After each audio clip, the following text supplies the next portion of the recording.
Salut tout le monde! Aujourd'hui, petit tuto sur le traitement avec PixInsight de la Galaxy M101 du Moulinet. Je reviens vers vous après quelques mois d'absence. Lors de mon dernier tuto sur M82, je vous avais dit que mon matériel nécessitait quelques petits réglages, quelques ajustements.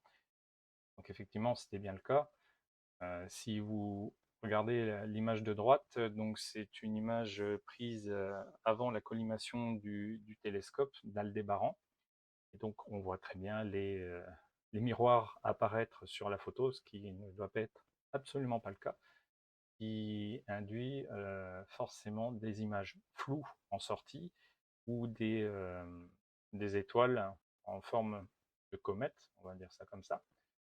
Une fois collimaté, donc j'ai pris une photo de cette fois-ci de Régulus dans le Lion, et je pense que le résultat est tout à fait acceptable. Donc j'ai collimaté non pas avec un laser, mais simplement avec un Cheshire imprimé en 3D. Suite à cela, j'ai repris une série de photos de M101 que PixInsight a accepté lors de l'empilement, et bien évidemment, il m'a éjecté toutes les photos précédentes lorsque le télescope n'était pas collimaté, il les a éjectées. Donc ça fait plaisir. On va commencer le traitement des photos, de la photo, pardon.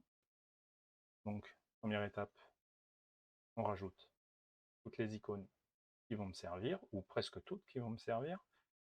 Bien sûr, je vous mettrai dans le lien de la vidéo le lien vers les icônes ainsi que vers le Masterlight.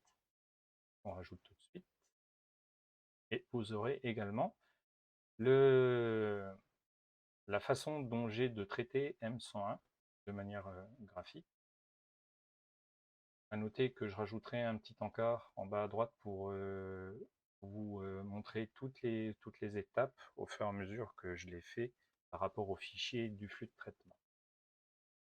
Hop. Donc, here, évidemment,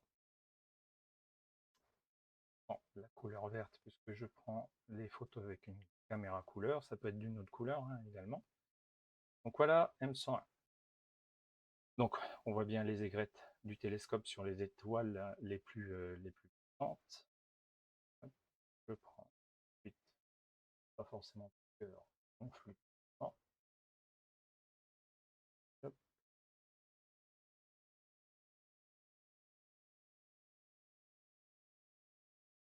que voici. Et hop, voilà, il disparaît. Alors, on va commencer tout de suite, dès le début. Donc j'enlève pas le gradient dès le début. Ce que je fais, c'est que j'utilise directement Bluerix, hein, comme c'est noté dans la doc, il faut l'utiliser le plus tôt possible dans le traitement d'une photo. Donc je suis les indications du créateur du logiciel, je laisse tous les paramètres par défaut, et j'applique.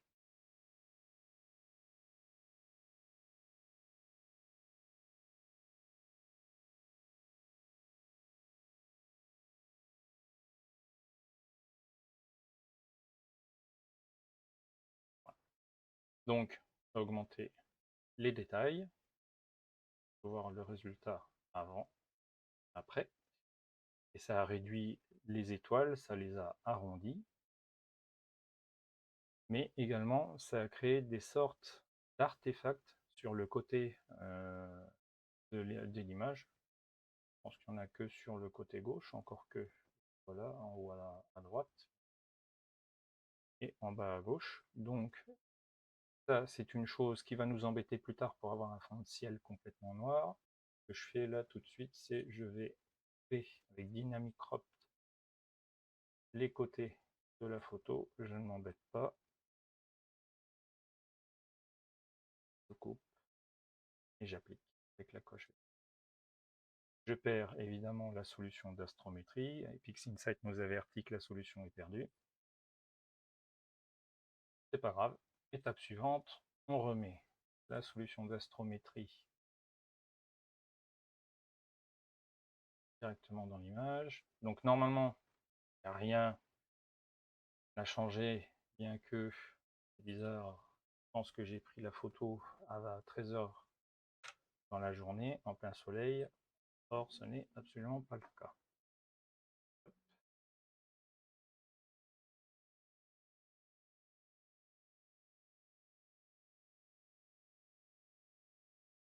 Voilà. Notre solution d'astrométrie est remise. On va pouvoir s'attaquer au gradient. Donc, j'utilise un filtre anti-pollution, mais malgré cela, quand même, il y a toujours un peu de pollution lumineuse qui arrive à traverser. PixInsight nous laisse plusieurs choix pour enlever le gradient. Donc, on peut utiliser les anciens Automatic Background Extractor qui marchaient très bien. On a aussi l'ancien Dynamic Background Extraction. Là, je l'ai beaucoup moins utilisé. Nous avons le Gradient Correction et le tout dernier le Multiscale Gradient Correction qui est beaucoup plus compliqué à utiliser. Alors moi, je vais toujours au plus simple, au plus facile. Je continue à utiliser une solution tierce par rapport à PixInsight, donc Graxpert, qui est gratuit, avec le plugin. Donc tout est déjà préconfiguré. Je demande à ce qu'on me montre qui a été enlevé le gradient qui a été enlevé de la photo et je remplace la photo d'origine. Le reste, je crois que ça, oui, je l'ai passé un. J'applique.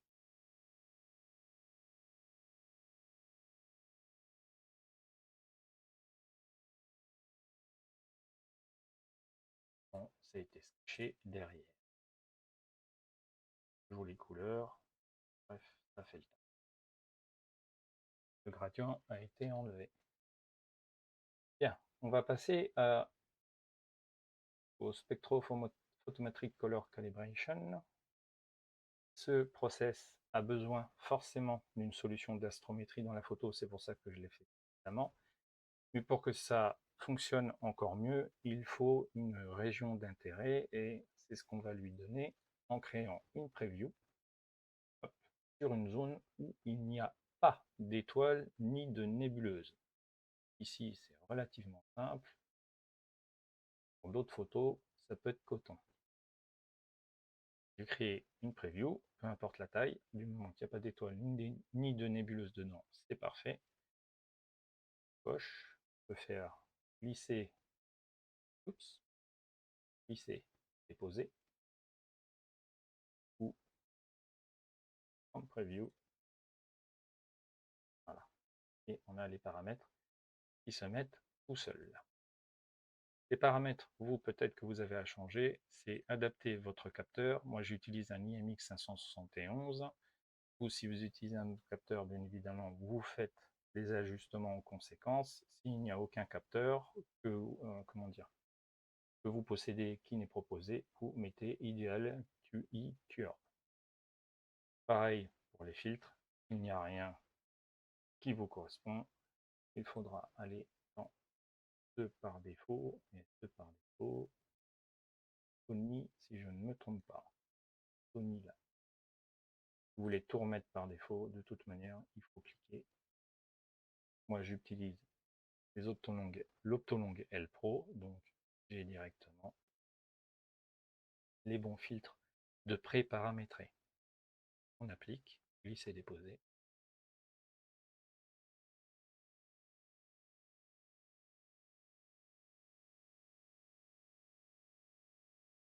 La courbe va en montant, les points sont équilibrés sur les deux courbes. Pour moi, ça me semble nickel, donc je ferme tout ça. J'étire encore une fois la photo pour la revoir et j'enlève la preview, clic droit, delete, car elle ne servira plus à rien. Bien, maintenant nous passons à la prochaine étape qui consiste à étirer l'image. Nous allons voir deux procédés, un qui est ultra facile et l'autre qui l'est beaucoup moins. Donc la méthode ultra facile, pour ce faire, on va quand même cloner l'image. Hop. Et on va la mettre un peu de côté pour utiliser celle-ci. La méthode la plus facile consiste à utiliser un petit script de CTastro qui est bien utile. Statistical Stretch. Alors, on peut voir ici le résultat. Moi, je le trouve trop clair, comme à mon habitude. Je préfère légèrement diminuer la médiane. Ça donne une image un peu plus sombre. Ouais, voilà, c'est déjà beaucoup mieux. Et on clique sur Execute. Voilà, l'image est étirée. Maintenant, je vous montre une autre méthode pour étirer une image. On va prendre le Generalized Hyperbolic Stretch et hop, s'assurer que toutes les données soient resetées et que la photo elle-même ne soit pas étirée. Donc, je sais que par là, c'est noir, en fait, c'est un fond de ciel.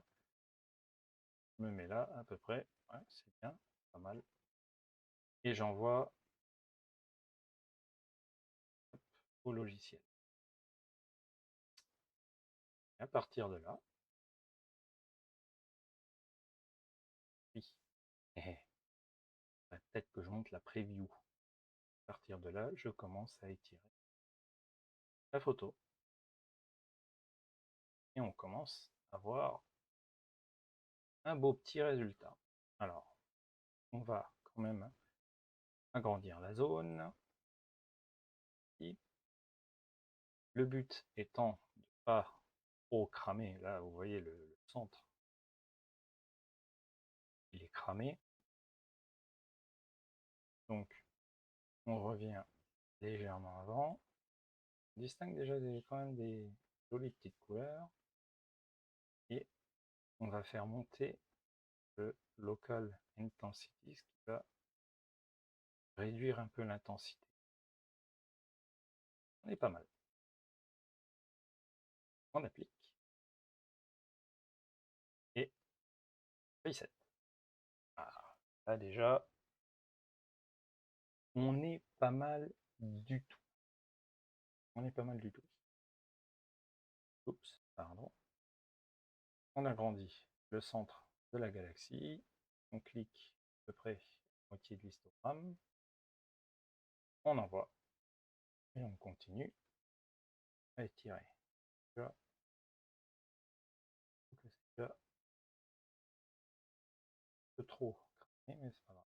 Et là, cette fois-ci, on prend le Local Intensity et on va vers la gauche.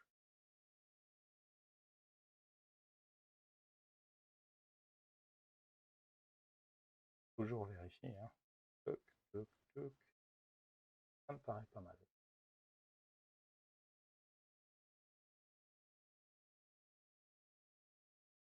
Donc, ici, on compare les deux résultats. On obtient une image à peu près semblable. Hein. Le fond de ciel est quand même plus noir. Est quand même plus noir. Mais ça, c'est pas grave. On va pouvoir le rattraper après. Donc, ça donne sensiblement le même résultat. Encore que on peut des fois obtenir des miracles. J'ai l'impression que c'est quand même plus coloré. Celle-là, là, toc, toc, mieux, là, hop. J'ai l'impression que c'est quand même plus coloré en ayant utilisé le GHS par rapport au Statistical Stretch. C'est pas grave. Hop. Donc voilà, vous voyez comment on peut étirer une photo avec le GHS. On revient à la photo qui vient juste d'être étirée. À partir de là, on va séparer les étoiles du fond de ciel. Ça, j'utilise Starix avec le Generate Star Image coché et le Unscreen Stars coché. On applique.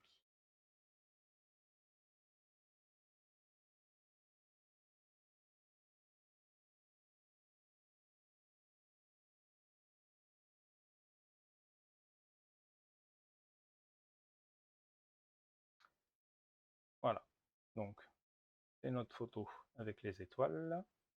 On renomme Stars directement, vous comprendrez pourquoi plus tard. Alors j'utilise une caméra couleur, donc qui a 2 fois plus de pixels vert que rouge ou bleu. Et utile de passer un coup de DSCNR pour retirer les pellicules vertes en surplus, on va dire ça. Alors, ça dépend des gens. Soit ici, on sature les étoiles pour avoir un peu plus de peps par rapport aux couleurs des étoiles, soit on les laisse telles quelles. Faire ces postures en saturation. Et voilà. Là, c'est clair que c'est beaucoup trop. Beaucoup trop. Et si vous voulez saturer les étoiles, c'est ici qu'il faut le faire. Moi, je n'y touche pas. Je trouve que les étoiles sont assez rougeâtres au centre. Ça me convient parfaitement. Les étoiles, on les réserve, on les met de côté. Le fond de ciel avec la galaxie, on le renomme Starless, vous comprendrez pourquoi. Pareil, on enlève le surplus d'air et on va agrandir, on va enlever tout le bruit grâce à NoiseX et on touche à rien. La dernière version fait des miracles, comme les versions précédentes, hein, mais la dernière version elle est encore mieux. Je touche à rien, je laisse tous les paramètres par défaut, j'applique.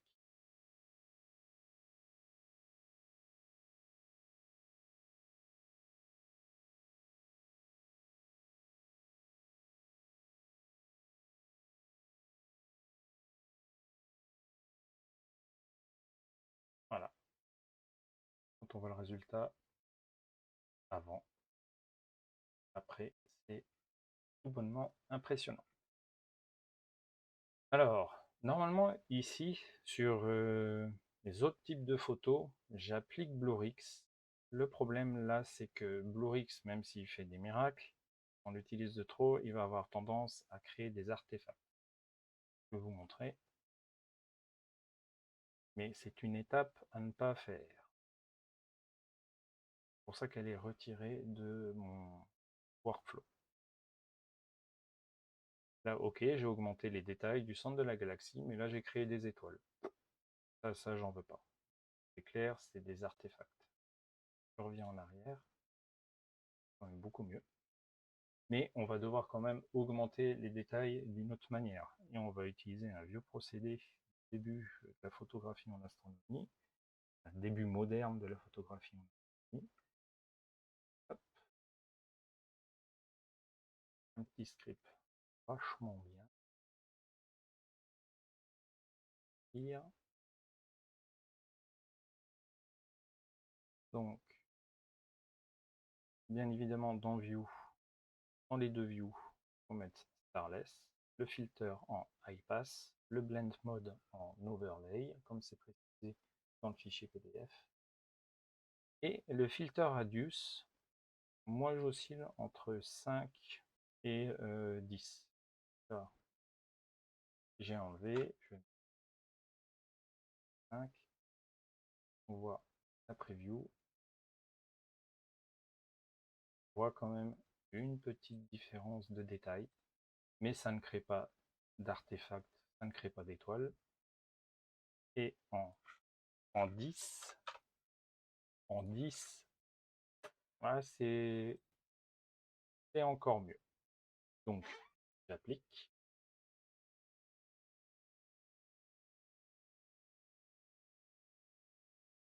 C'est appliqué. Voilà. Maintenant, j'ai les détails. Donc, avant, après. Ça me convient parfaitement. Alors, le fond de ciel pour moi est trop gris. J'aime bien quand il est noir, pratiquement noir. On ne peut pas l'avoir noir. Mais plus sombre il est, mieux c'est. On aura plus de contraste. Donc ici, méthode simple cette fois-ci avec le GHS, mais en mode preview. Le transformation type, on le passe en linéaire et on va jouer avec le petit triangle, là, le petit curseur sur la gauche, et on va le faire déplacer sur la droite tant que l'oclip reste à 0. À partir du moment où l'oclip a une valeur différente de 0, nous perdons de la donnée. Même si c'est invisible à l'œil nu, nous perdons de la donnée, chose que je ne veux pas. Je prends le curseur et je commence à déplacer. On voit sur la preview que le fond de ciel s'assombrit, le low clip reste à 0. Donc je monte, je monte, je monte. Ah, low clip est passé à 1, mais derrière, beaucoup derrière le 0. Donc c'est peanuts, hein, mais on perd quand même de la donnée. Donc je reviens légèrement en arrière pour leur faire passer à 0. Voilà. Là, voir quand même la différence. Au tout début de la photo, quand j'ai appliqué le process Bluerix, il a créé des artefacts sombres sur le côté de la photo. Vous n'auriez pas coupé la photo, vous auriez été incapable d'avoir le fond de ciel aussi noir, à cause de ces pixels noirs justement qui étaient sur le bord de la photo. On applique, on reset, et voilà. Normalement, à cette étape-là, il reste quoi? Il reste la saturation, parce que bon, la galaxie, elle est quand même assez monotone, il n'y a pas de couleur, hein, malgré qu'il y en ait. Hein. Là, il n'y a pas de couleur. Donc, il va falloir saturer la galaxie, remettre les étoiles à leur place, hein, là où elles sont, et c'est à peu près tout. Sauf que dans ce cas-là, on a encore de la donnée, on peut encore tirer de la donnée de la galaxie. Il existe une méthode que j'ai vue dans une vidéo des créateurs de PixInsight, justement sur M101, qui permet justement de faire ressortir et de bien faire ressortir les bras de la galaxie. Donc il faut passer par le process Local Histogram Equalization. Par défaut, comme ils le disent dans la vidéo, hein, en anglais, par défaut, les paramètres sont ultra agressifs. On regarde ça, ça fait ça fait peur. Ça fait peur. Mais bon, on peut voir déjà quand même que les détails sont un peu plus là. Donc, ce que je fais, c'est que je vais augmenter le kernel à une certaine valeur. Là, on est pas mal. Mais c'est moche hein, quand même. Hein. Là, c'est clair, c'est pas top. Mais on voit quand même là, que les bras commencent à se dessiner. Donc, pour voir encore mieux les bras, on va augmenter le contraste. Le problème étant que quand on augmente le contraste, bah, c'est pas top. Et ceci dit, on a un bon exemple de ce que contient encore la photo. Donc on voit quand même qu'il y a un bras, là, il y a des sortes de nébuleuses, des bras justement, qui étaient jusque-là invisibles à l'œil nu. Donc vraiment, ce process-là nous permet de faire ressortir ces bras-là. Ça fait ressortir quand même les aigrettes aussi, donc il faut faire très attention à cela. Donc ce qu'il faut faire, c'est on revient à 2,5, voilà, le paramètre tel qu'il était à la base. Ce qu'on va faire, c'est qu'on va régler la puissance et on va le passer à peine 10%. Ça, c'est vous qui voyez. Et ensuite, on va augmenter le contraste. Et ça, c'est chacun qui voit midi à sa porte. Et là, bon, je suis à 16, c'est vraiment pas mal à 16. On augmente encore plus, on commence à voir les aigrettes là, c'est pas un truc clair. Hop, on repasse à 16. Avant, après, avant, après. Là, ça me plaît. On applique.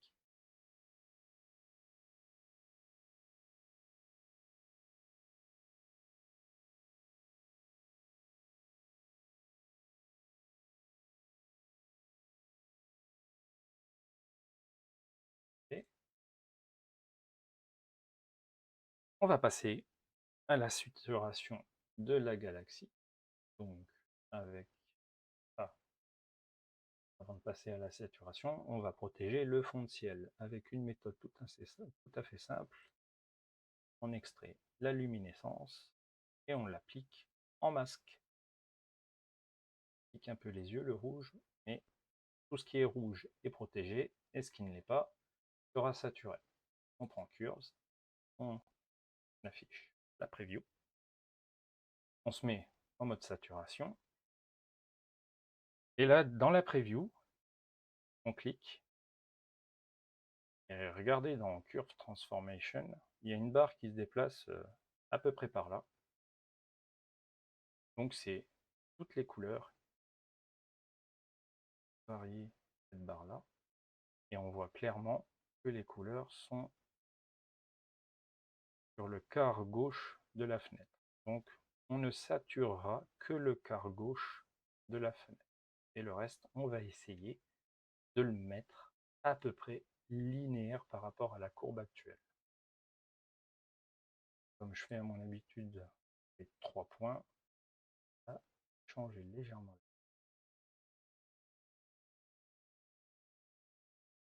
Vous voyez déjà que ça passe. La galaxie devient bleue et jaune en son centre.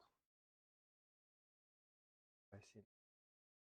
On peut y aller en plusieurs fois, hein. C'est pas en une seule passe que le Curve Transformation, vous allez le réussir. Vous pouvez le faire en plusieurs fois. Oh, c'est ce que je vais faire. Bon, un peu plus près.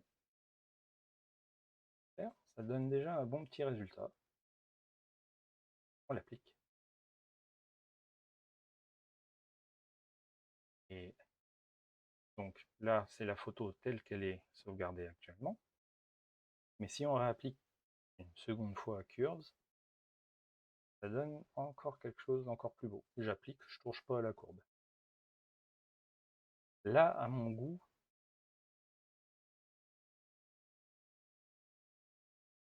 c'est peut-être un chouïa trop saturé. J'aime pas. Je vais faire baisser légèrement.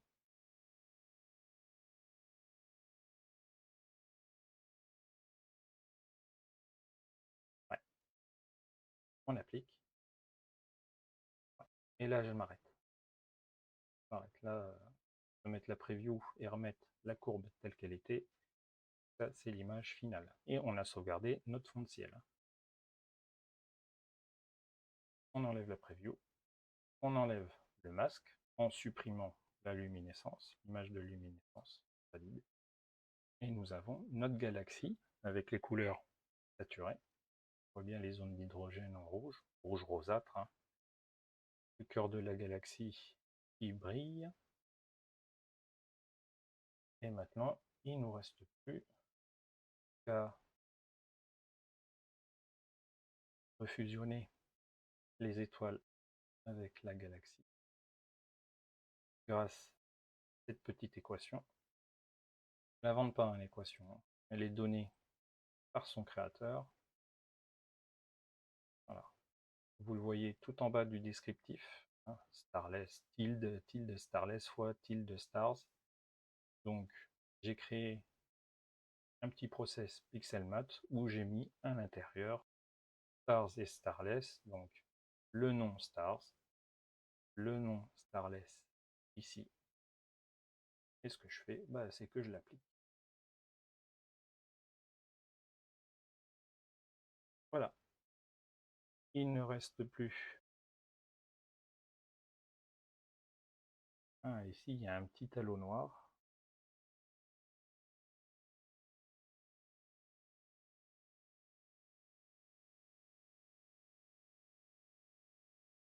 Il ne reste plus qu'à configurer la photo pour être imprimée. Grosso modo, c'est une optionnelle. Ah, évidemment, on signe sa création.